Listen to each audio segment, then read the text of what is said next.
Hello everyone.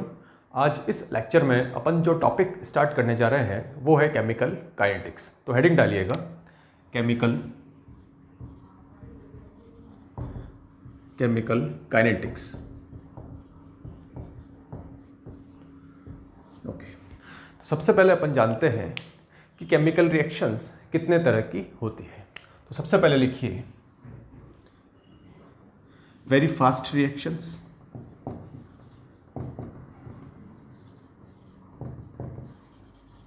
very slow reactions,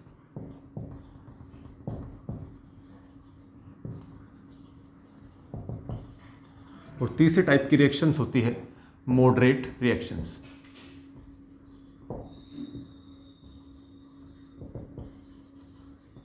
okay, very fast reactions वो reactions होती है जो बहुत स्पीडली होती है, जैसे कि 10⁻⁻16 से 10⁻⁻14 सेकंड्स के अंदर ही कंप्लीट हो जाती है। 10⁻⁻16 का मतलब है 1/10⁻16 सेकंड, मतलब 1 सेकंड का 10⁻16वां भाग। क्लियर? जैसे कि इसके एग्जाम्पल हैं ionic reactions. For example silver nitrate plus sodium chloride, ये आपस में रिएक्शन करके बनाएंगे silver chloride plus sodium nitrate. इस तरह की रिएक्शंस जो आयनिक रिएक्शंस है बहुत तेज़ी से होती है, इनको बहुत कम समय के अंदर फ्रैक्शन ऑफ सेकंड्स के अंदर कंप्लीट हो जाती है, तो इनकी स्टडी अपन नहीं कर सकते। दूसरे टाइप की रिएक्शंस है very slow reactions. For example rusting of iron, iron पर जंग लगना, लोहे पर जंग लगना, या जैसे कि कैटलिस्ट की एब्सेंस के अंदर हाइड्रोजन और ऑक्सीजन से मिलकर वाटर का बनना। क्लियर? इस तरह की रिएक्शंस जिनको महीनों या वर्षों लग जाते हैं, इस तरह की रिएक्शंस को भी स्टडी करना फिजिबल नहीं होता है। तीसरे टाइप की रिएक्शंस हैं मॉडरेट रिएक्शंस। क्लियर? जैसे कि ऑक्सीडेशन रिडक्शन रिएक्शंस। इस तरह के रिएक्शंस जिनको कंप्लीट होने में वेरी फास्ट रिएक्शंस और वेरी स्लो रिएक्शंस से बीच का टाइम लगता है, इस तरह की रिएक्शंस अपन केमिकल काइनेटिक्स के अंदर स्टडी करते हैं। ओके, केमिकल रिएक्शंस या मैं बोल दूं केमिकल काइनेटिक्स होती क्या है। तो केमिकल काइनेटिक्स की डेफिनेशन इसके नाम से ही निकल के आती है बाहर। देखिएगा, केमिकल एंड काइनेटिक्स। केमिकल का मतलब है केमिकल रिएक्शंस, केमिकल का मतलब है केमिकल रिएक्शंस। क्लियर? और काइनेटिक्स का क्या मतलब है, इसको अपन पहले ये समझ लें केमिकल रिएक्शंस के बारे में, उसके बाद समझेंगे। केमिकल रिएक्शन जैसे ही शब्द मेरे सामने आता है तो 3 प्रश्न मेरे सामने घूमते हैं। पहला कि जिस केमिकल रिएक्शन की मैं बात कर रहा हूं वो पॉसिबल है, मतलब हो सकती है या नहीं हो सकती है, इसकी फिजिबिलिटी क्या है, मतलब फिजिबिलिटी। फिजिबिलिटी के बारे में, किसी भी केमिकल रिएक्शन की फिजिबिलिटी के बारे में अपन स्टडी करते हैं केमिकल थर्मोडायनेमिक्स के अंदर। केमिकल थर्मोडायनेमिक्स मतलब यह रिएक्शन का होना संभव है या नहीं। क्लियर? अपन क्राइटेरिया लगाते हैं गिब्स फ्री एनर्जी का, delta G is equal to delta H minus T delta S. Clear? Delta G अगर नेगेटिव है तो स्पॉन्टेनियस है, अदरवाइज नॉन स्पॉन्टेनियस है। क्लियर? दूसरा जो प्रश्न आता है वो यह है कि अगर ये रिएक्शन हो सकती है तो किस एक्सटेंट तक हो सकती है, मतलब किस सीमा तक हो सकती है। Clear? For example hydrogen plus nitrogen reaction करके बना रहे हैं अमोनिया। क्लियर? हाइड्रोजन के 3 मोल नाइट्रोजन के 1 मोल से रिएक्शन करके 2 मोल अमोनिया के बनाएंगे। ये तो स्टाइकोमेट्री बता रही है, लेकिन एक्चुअल में हाइड्रोजन के कितने मोल, सपोज 1.5 मोल, इसके कितने मोल से, सपोज हाइड्रोजन के कितने मोल रिएक्ट करेंगे, ये तो आइडियल कंडीशन के अंदर है, 3 से कम भी कर सकते हैं, तो वो कितना होगा, इसके स्टडी करते हैं अपन केमिकल इक्विलिब्रियम के अंदर। Chemical equilibrium,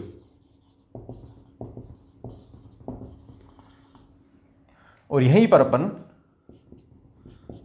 law of mass action की बात करते हैं। Law of mass action, clear. तीसरा प्रश्न है, गिवन रिएक्शन पॉसिबल भी है, उसको आपका एक्सटेंट भी पता लग गया है, तो ये रिएक्शन किस रेट से हो रही है, उसका रेट क्या है, इस रेट की स्टडी अपन केमिकल काइनेटिक्स के अंदर करते हैं। काइनेटिक्स का मतलब है कि जो गिवन रिएक्शन है उसकी रेट क्या है, रेट ऑफ रिएक्शन, क्लियर। कौन कौन से फैक्टर्स है, that is factors affecting rate of reaction,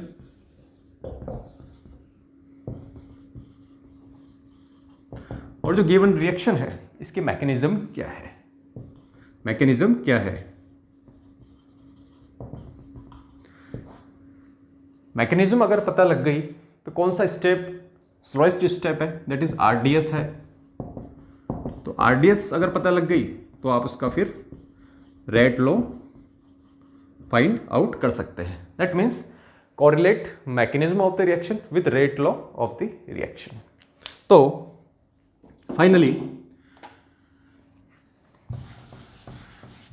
इन सभी शब्दों को अगर मैं एक डेफिनेशन के रूप में पिरोऊं तो केमिकल काइनेटिक्स की क्या डेफिनेशन दे सकता हूं मैं, तो वो आप लिख लीजिए।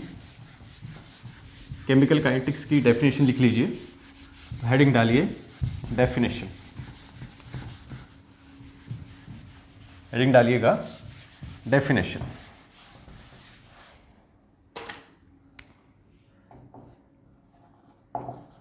Definition, branch of physical sciences, branch of, या ये लिख दूं branch of physical chemistry,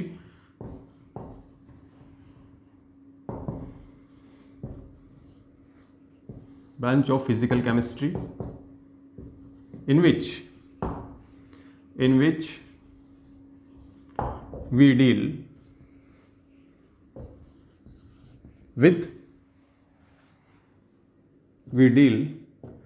with rate of reaction,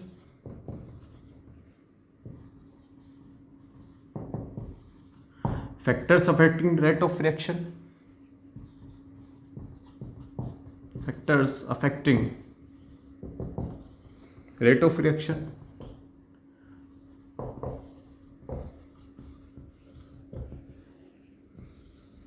and correlate mechanism of the reaction,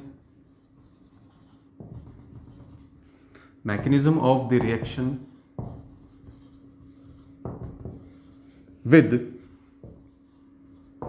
rate law of the reaction,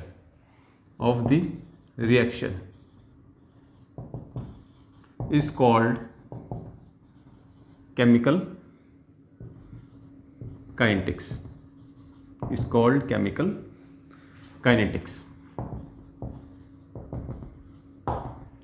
clear. अब अपन ये समझते हैं कि रेट ऑफ रिएक्शन होती क्या है। रेट ऑफ रिएक्शन,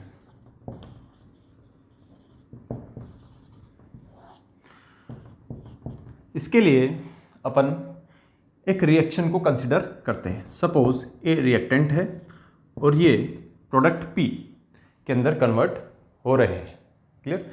तो रेट ऑफ रिएक्शन या रेट मैं बोल लूँ तो क्या होती है, किसी भी गिवन टाइम इंटरवल के अंदर रिएक्टेंट या प्रोडक्ट कि कंसंट्रेशन के अंदर कितना चेंज होता है, वो उस रिएक्शन की रेट ऑफ रिएक्शन कहलाती है। तो rate of reaction is equal to change in concentration upon time given. Concentration reactant की भी हो सकती है या प्रोडक्ट की भी हो सकती है। अगर रिएक्टेंट की कंसंट्रेशन की मैं बात करूं तो टाइम के साथ रिएक्टेंट की कंसंट्रेशन डिक्रीज होगी, दैट मीन्स इसको मैं माइनस साइन से डिनोट करूंगा। और प्रोडक्ट की कंसंट्रेशन टाइम के साथ इंक्रीज होगी तो मैं इसको प्लस से डिनोट करूंगा। एक टाइम पर केवल एक साइन को आप कंसिडर करेंगे। अगर प्लस को मैं अगर देख रहा हूं, इसका मतलब किसके बारे में बात कर रहा हूं, या मैं ये कह दूं कि रेट ऑफ रिएक्शन किसके रेस्पेक्ट में अगर मैं शो कर रहा हूं, प्रोडक्ट के रेस्पेक्ट में। अगर प्लस हटा के अगर मैं माइनस की फॉर्म में रेट ऑफ रिएक्शन शो कर रहा हूं, दैट मीन्स किसके रेस्पेक्ट में रेट ऑफ रिएक्शन लिख रहा हूं, रिएक्टेंट के रेस्पेक्ट में। क्लियर? तो इसको कैसे लिख सकते हैं लैंग्वेज के अंदर, चेंज इन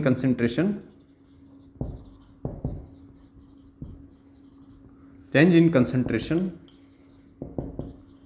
ऑफ रिएक्टेंट और product upon time given. Clear? बात समझ में आई? ओके। अब बात करते हैं अपन किसी केमिकल रिएक्शन के रिएक्टेंट और प्रोडक्ट्स की कंसंट्रेशन टाइम के साथ किस तरह से चेंज होती है। इसको अपन ग्राफ से किस तरह से एक्सप्रेस करेंगे, आइए इसको देखते हैं। इसको अपन जिस ग्राफ से रिप्रेजेंट कर सकते हैं उसको देखिए आप, एक्स एक्सिस, वाई एक्सिस। इधर ले लेते हैं अपन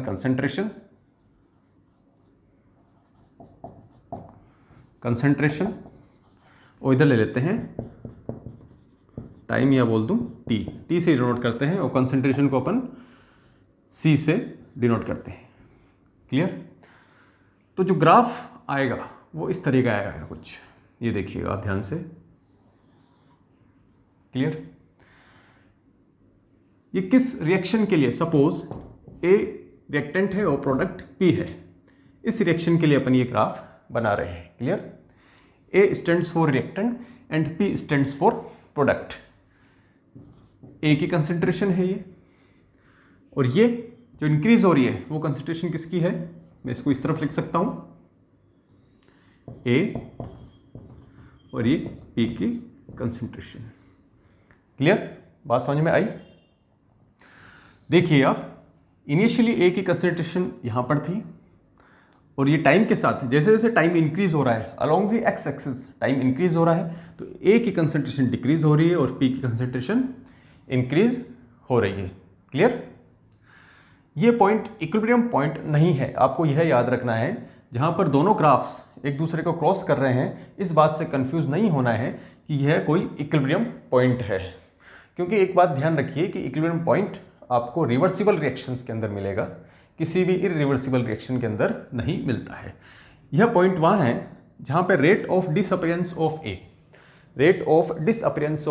is equal to rate of appearance of P. Clear? Okay. अब बात आती है रेट ऑफ रिएक्शन की। रेट ऑफ रिएक्शन भी दो तरीके के हो सकते हैं, एवरेज रेट ऑफ रिएक्शन,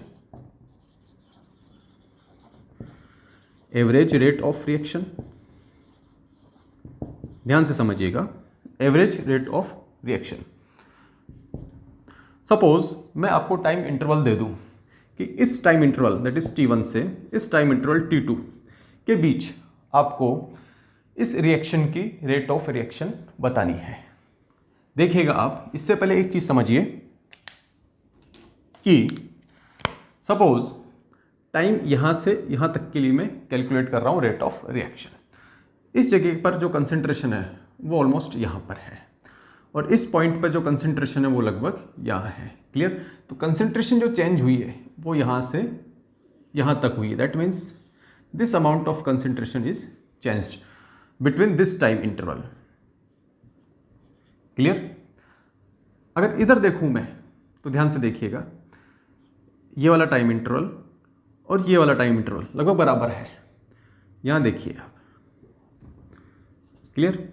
यहां पर जो कंसंट्रेशन है वो और ये कंसंट्रेशन यहाँ, दैट मीन्स ये पॉइंट लगभग यहाँ आएगा और ये वाला पॉइंट लगभग यहाँ आएगा। तो आप देख सकते हैं इनिशियली जब रिएक्टेंट की कंसंट्रेशन डिक्रीज हो रही है और प्रोडक्ट की कंसंट्रेशन बन रही है, ये टाइम इंटरवल, कौन सा टाइम इंटरवल ज़्यादा है, सॉरी कौन सा कंसंट्रेशन चेंज का इंटरवल ज़्यादा है? ऑब्वियसली ये वाला। क्लियर? इसकी लेंथ देख लीजिए और इसकी लेंथ देख लीजिए, that means rate of reaction through the reaction, rate of reaction through the reaction same नहीं रहती है।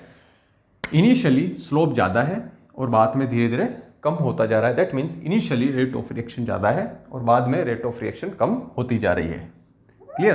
तो रेट ऑफ रिएक्शन क्योंकि चेंज होती जा रही है, इसको इसलिए अपन इसको एवरेज के फॉर्म में एक्सप्रेस करते हैं।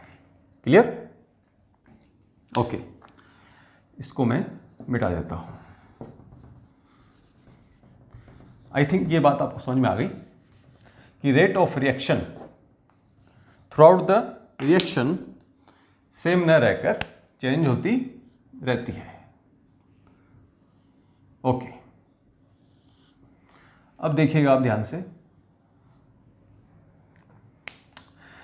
Average rate of reaction, suppose आपसे मैं टाइम t1 और टाइम t2 के बीच में रेट ऑफ रिएक्शन पूछ लेता हूं, तो आप कैसे निकालेंगे?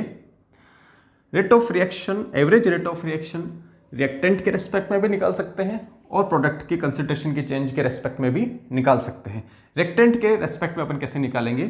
टाइम t1 पर रिएक्टेंट A की कंसंट्रेशन क्या है? देखिए आप, this one, that is this, concentration क्या है? A1। Time t2 that means यहां पर इसकी कंसंट्रेशन क्या है रिएक्टेंट की? That means A2।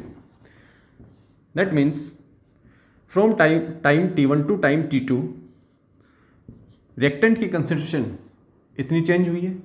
That means average rate of reaction with respect to A is change in A, change in concentration of A upon del T। Clear? ऐसे ही अगर product के respect में मैं निकालूं तो वो क्या हो जाएगा? That is P1, that means P1 और यहां पर क्या हो जाएगा? That means P2। Clear? Is equal to minus आ जाएगा और यहां पर del P upon del T।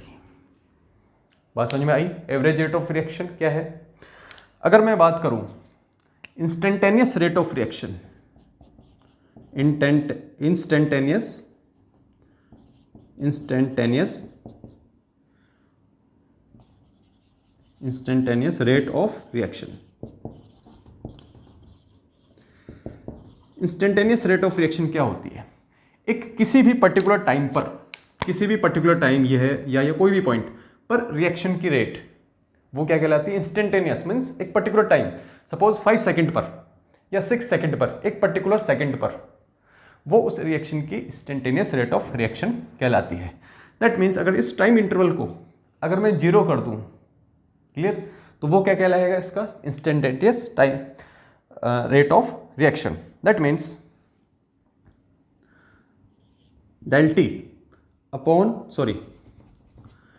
del A, that means limit अपन को क्या लगानी पड़ेगी? लिमिट क्या माना है कि del T tends to 0 means time interval को क्या माना है? 0 पर। Change in concentration of A upon time interval, इसको कैसे लिख सकता हूँ फिर? स्मॉल d अपॉन dt। ये क्या कहलाएगा? इंस्टेंटेनियस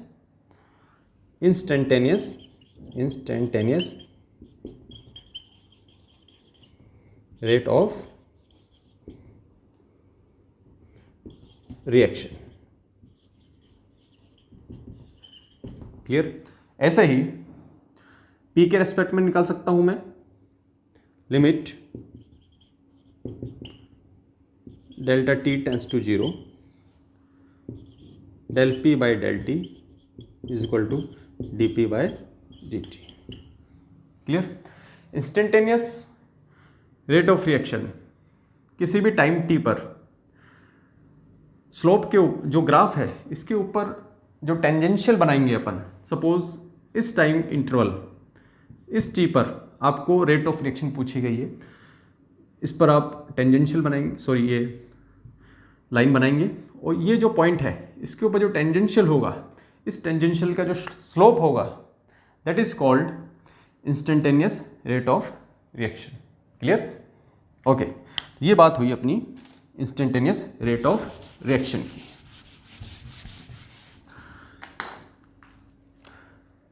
तो इस लेक्चर में आपको समझ में आ गया कि रेट ऑफ रिएक्शंस क्या होती है, इंस्टेंटेनियस रेट ऑफ रिएक्शंस क्या होती है, केमिकल काइनेटिक्स की डेफिनेशन क्या होती है, केमिकल रिएक्शंस के कितने टाइप होते हैं। क्लियर? नेक्स्ट लेक्चर के अंदर अपन रेट ऑफ रिएक्शंस की यूनिट्स के बारे में और एक किसी केमिकल रिएक्शन की रेट ऑफ रिएक्शन किस तरह से लिखी जाती है, उसको किस तरह से एक्सप्रेस किया जाता है, वो सीखेंगे। Thank you.